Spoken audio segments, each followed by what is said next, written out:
आचार्य चाणक्य के अनुसार स्त्री की सुंदरता ही सब कुछ नहीं होती है। यदि कोई पुरुष किसी स्त्री की सुंदरता को देखकर उसे परखता है और उससे विवाह करता है, तो उससे बड़ा मूर्ख इस पूरी दुनिया में कोई भी नहीं है। इसलिए विवाह के लिए स्त्री की सुंदरता के बजाय उसके संस्कार, उसका स्वभाव, उसके लक्षण, उसके गुण और अवगुणों के बारे में जानना चाहिए। चाणक्य नीति के अनुसार शांत महिला को लक्ष्मी का रूप माना जाता है। ऐसे में अगर किसी पुरुष के जीवन में शांत चित्त वाली महिला पत्नी बनकर आए तो वह न केवल घर को संवार देती है बल्कि परिवार में एक और सुख शांति भी बनाए रखती है, जिससे उस परिवार को तरक्की करते देर नहीं लगती।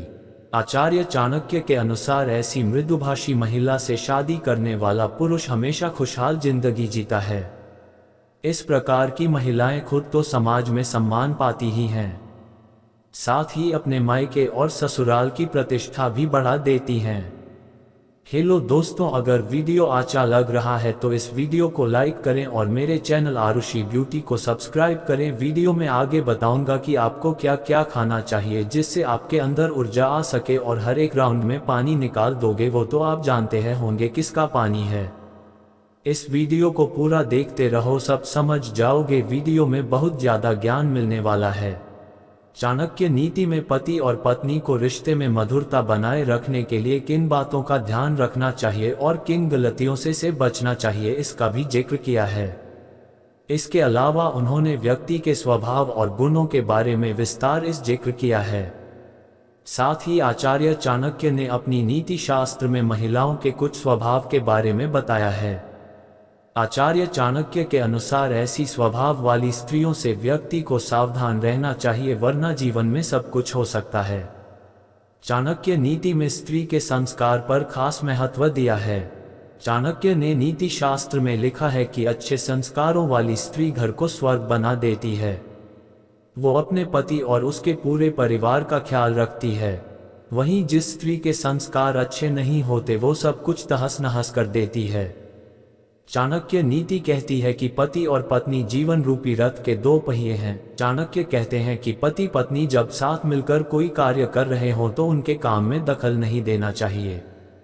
साथ ही उनकी बातचीत के बीच टोकना नहीं चाहिए, इससे उनका एकांत भंग होता है। अगर हल और बैल एक साथ दिखाई पड़ जाते हैं तो भी उनके बीच से नहीं निकलना चाहिए, इससे आपको चोट पहुंच सकती है। यहाँ तक कि ऐसा करने पर जान जाने का खतरा हो सकता है। करते समय 2 केला और 1 ग्लास ग्लूकोज पीने से आपका बाज सीधा रहता है, ऊपर ही रहेगा, गिरेगा नहीं नीचे की ओर। और आप देर तक करते रहेंगे। ओके मेरे दोस्त, समझ गए या नहीं? माता पिता को ईश्वर का दर्जा दिया गया है। पेरेंट्स अपनी बच्चे की खुशी के लिए पूरी जिंदगी झोंक देते हैं। चाणक्य ने बताया है कि जिस तरह तीर से निकाल बाण वापस नहीं लौटता, उसी प्रकार जुबान से निकले शब्द कभी वापस नहीं लिए जा सकते। अक्सर व्यक्ति क्रोध में माता पिता को भी कड़वे बोल जाता है, लेकिन जब सब नॉर्मल होता है तो व्यक्ति के पास पछतावे के अलावा कुछ नहीं बचता। याद रखें, हमारा एक गलत वाक्य या शब्द उनके दिल को गहरी ठेस पहुंचा सकता है। ऐसे में अगर वो माफ भी कर दें, लेकिन ईश्वर कभी इस गलती को माफ नहीं करता। आचार्य चाणक्य ने इस श्लोक में बताया है कि जब कभी भी 2 ज्ञानी आपस में बातचीत कर रहे हों तो किसी भी व्यक्ति को उनके बीच से होकर नहीं निकलना चाहिए। ऐसा करने पर उनके काम में बाधा आती है, ये मूर्खता कहलाती है। समझदार व्यक्ति कभी ये कार्य नहीं करता क्योंकि इससे उसकी छवि को नुकसान होता है। इंतजार करने वाले को उतना ही मिलता है जितना कोशिश करने वाले छोड़ देते हैं। APJ अब्दुल कलाम की इस स्पीच का मतलब है कि हमें किसी भी चीज का इंतजार नहीं करना चाहिए, बल्कि उसे समय से पूरा करना चाहिए। जो कोई भी अपने जीवन में एक बच्चे की मदद करने के लिए कुछ भी करता है वह मेरे लिए एक नायक है। फ्रेड रोजर्स की यह स्पीच उनके लिए जिनसे आप अपने जीवन भर कुछ न कुछ सीखते रहते हैं।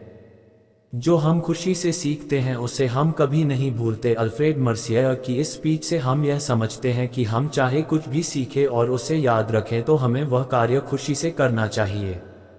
जीवन सिर्फ पैसा नहीं है। रतन टाटा की यह स्पीच हमें जीवन की तुलना पैसों न करने की सलाह देती है। सुनो सबकी, करो मन की। लोगों को राय देने वालों की कमी नहीं होती है।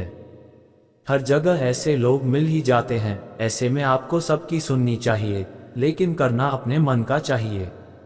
गलती करना इंसान की फितरत होती है। आप गलती करके खुद को मत कोसना। कोई भी इंसान जब कुछ करता है तो उससे गलती हो जाती है और उसको लेकर परेशान होता है, लेकिन उसे अपनी गलती से परेशान होने के बजाय सीखकर आगे बढ़ने पर ध्यान देना चाहिए। प्रसिद्ध अर्थशास्त्री आचार्य चाणक्य बेहद ही बुद्धिमान और कुशल राजनीतिज्ञ थे। उन्होंने अपनी नीतियों में न सिर्फ व्यक्ति को सफलता हासिल करने के तमाम रास्ते बताए हैं, बल्कि इनके माध्यम से समाज का कल्याण भी किया है। आज भी उनकी रणनीति पूरे विश्व में विख्यात है। आचार्य चाणक्य ने अपनी नीतियों के बल पर एक साधारण बालक चंद्रगुप्त को मगध का सम्राट बना दिया था। उन्होंने अपने नीतिशास्त्र में निजी जीवन, नौकरी, व्यापार, रिश्ते, मित्रता, शत्रु आदि जीवन के विभिन्न पहलुओं पर अपने विचार साझा किए हैं। चाणक्य नीति कहती है कि मनुष्य का जीवन अनमोल है। इस जीवन को यदि सफल और सार्थक बनाना है तो हर किसी को कुछ बातों का हमेशा ध्यान रखना चाहिए। महान कार्य को करने का यही तरीका है कि आप उसे पसंद करें जो आप करना चाहते हैं। मैदान से हारा हुआ इंसान तो फिर से जीत सकता है, लेकिन मन से हारा हुआ इंसान कभी नहीं जीत सकता। इसलिए मन से कभी हार मत मानना। रास्ते कभी खत्म नहीं होते, बस लोग हिम्मत हार जाते हैं। तैरना सीखना है तो पानी में उतरना ही होगा। किनारे बैठकर कोई गोताखोर नहीं बनता। चाणक्य नीति के अनुसार सफल और असफल लोगों के बीच एकमात्र महत्वपूर्ण अंतर यह है कि पहले वाले वे दृढ़ निश्चयी और मजबूत नेतृत्व वाले लोग होते हैं, जो अपने निर्धारित लक्ष्यों को प्राप्त करने के लिए अपना सर्वश्रेष्ठ प्रयास करते हैं, जबकि बाद वाले अपने उद्देश्यों को प्राप्त करने के लिए दृढ़ता की कमी रखते हैं। जो आप हमेशा से चाहते हैं उसे प्राप्त करने का प्राथमिक चरण उस पर अपना ध्यान केंद्रित करना और लक्ष्य के रूप में लगातार उसका पीछा करना है। जब यह विश्लेषण करने की बात आती है कि वे सफल हैं या असफल, तो कड़ी मेहनत और दृढ़ संकल्प ही एकमात्र विशिष्ट कारक हैं।